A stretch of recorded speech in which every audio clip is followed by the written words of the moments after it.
Hi, this is Wayne Johnson with Anglers Habitat here in Caldwell, Idaho. And today we're going to talk about steelhead fishing, spring steelhead fishing in the Stanley area on the Salmon River. One of my favorite things to do. I try to do it every year. Start going about March and we fish for pretty much A-run steelhead all the way from Chalice up to Stanley. Now A-run steelhead are a little smaller than their B-run cousins. The B-runs, they run anywhere. They can get up to 15, 20 pounds. Now we're not going after those today. You can get into those, but it's going to be probably about 30 miles towards Chalice from Stanley. So today what we're going to talk about A-runs.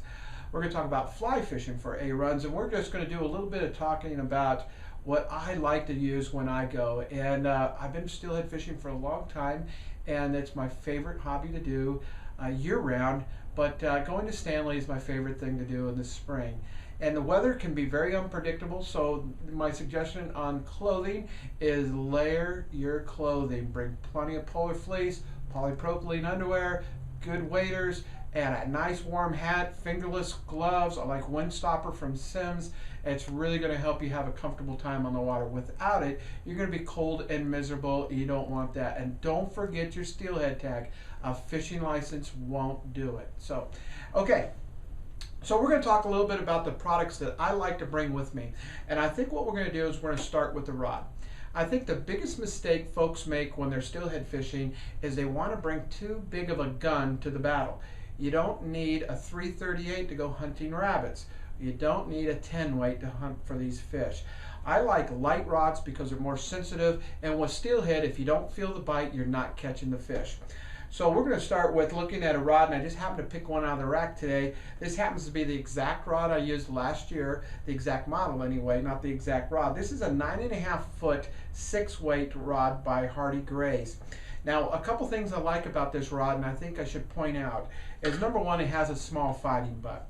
I like a fighting butt because it keeps that reel away from my body when I put the reel towards me when I'm fighting a big fish.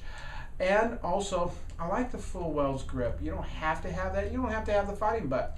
But I like that because when I'm casting, I can put my thumb onto the flare here and really get some power behind that cast in order for me to get a little more distance. Speaking of distance, this rod happens to be a 9.5 footer. I like a 9.5 foot rod for a couple of reasons. Mainly, it's because mending it, roll casting is a little easier with a little longer rod. And another thing is I can get away with a lighter rod by using a 6 weight, 9.5 foot. There's a couple reasons why I like using a light rod. Again, I feel it's more sensitive, and also it's lighter on my arm. My arm is 54 years old now, and it just won't take that casting all day with a heavyweight rod. It's the same way when we go to leaders and tippets, which we'll talk about in a minute. Let's get to reels real quick. Now this happens to be a Lamson Velocity 3 reel. It's a little big for a 6 weight, so we're not going to use this on our 6 weight.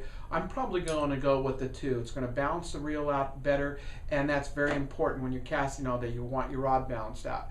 But a lot of people tell me that the reel that you use doesn't really need to have a drag. Well, or the drag's not that important, or it just holds the line. I'm going to tell you, when you're fishing all day, for steelhead or any kind of game fish like that, you definitely want to have a drag, and you want to have a reliable drag. You want to have a drag that's going to hold up all day through every battle that you experience. This one here is made, Lamson is made right there in Boise, so I like that idea. And if there ever is any issues, we just make a quick call and we get the issue solved. This one here is machined from aluminum bar stock 6061, aircraft grade aluminum, very light, and also I like the large arbor. Why is the large arbor important? Quick pickup, organizes your line better, and just makes it for a nice day. Now you do not have to break the bank to buy one of these. Its cousin, the Conic, and I just brought a few examples here.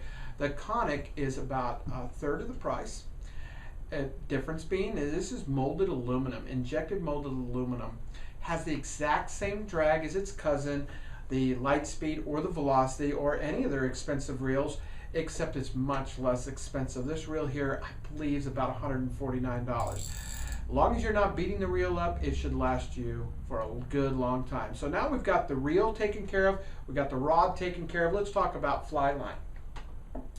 You can use any fly line you want, but if you want to balance out the fight better, I like going with the Steelhead salmon line from either SA or from Reel. The reason for that is the belly of the line is a little heavier, it's easier to turn your fly over, and it's made specifically for those heavier weight flies that you might be using when you're out there fishing. So use a good fly line, very important. Cast easier, it's slick, and it'll work well for you. So now what we're going to do is we're going to talk about the hardware you're going to use when you fish for steelhead. And I think what we'll do is we'll go the next step, we'll go talk tippets and leaders. Now, I see people use, being from Alaska, I lived there for 22 years, and the biggest thing with Alaskans is they want to use heavyweight line. You don't need 50-pound tests, you don't need 20-pound tests. I like light lines. Again, to me, it makes me feel the fish a little easier, lets me communicate with that fish, or the fish communicate with me when I feel that strike. So in my opinion, it is very important to use light leaders and tippets, and high quality leaders and tippets. You don't want to use a cheap leader or tippet. Another thing is you want to check them regularly. You don't want any frays in them, you don't want any nicks in them, because the next thing you know, you get that fish that you've been waiting for 30, 40 minutes, hopefully, or maybe hours, and hits that, it's going to break. You don't want that to happen. So I constantly make sure I'm fresh, and I bring a supply of the proper tippet material to replace the tippet of your leader in case it frays. Now, you'll notice this is 3X, 2X. We got 8-pound, 10-pound test. I'm probably going to go with the 2X. Now, they do make a specific leader. They've got them 6 foot, they've got them 7.5 foot, they have them 9 foot. I'm going to go with the water conditions. The deeper the water, the longer the leader material I'm going to use. Now, for my tippet material, because we're going to use a double fly setup, so you're going to use a dropper method. I use a fly on top, and then I'm going to put about a 16-inch tippet on it with a fly, what we call a dropper, on the bottom. I like using fluorocarbon. There's a reason why I like using fluorocarbon. First of all, it'll last forever. Yeah, ultraviolet rays will not break it down, but also it is thinner material than your standard monofilament. So my fly, my dropper, will oscillate easier. It'll move in the water easier. I want that fly moving in the water. Anything to do to attract fish to my fly is going to make it work for me. Okay, so I like using fluorocarbon. Now, you don't have to use fluorocarbon, but I like using fluorocarbon.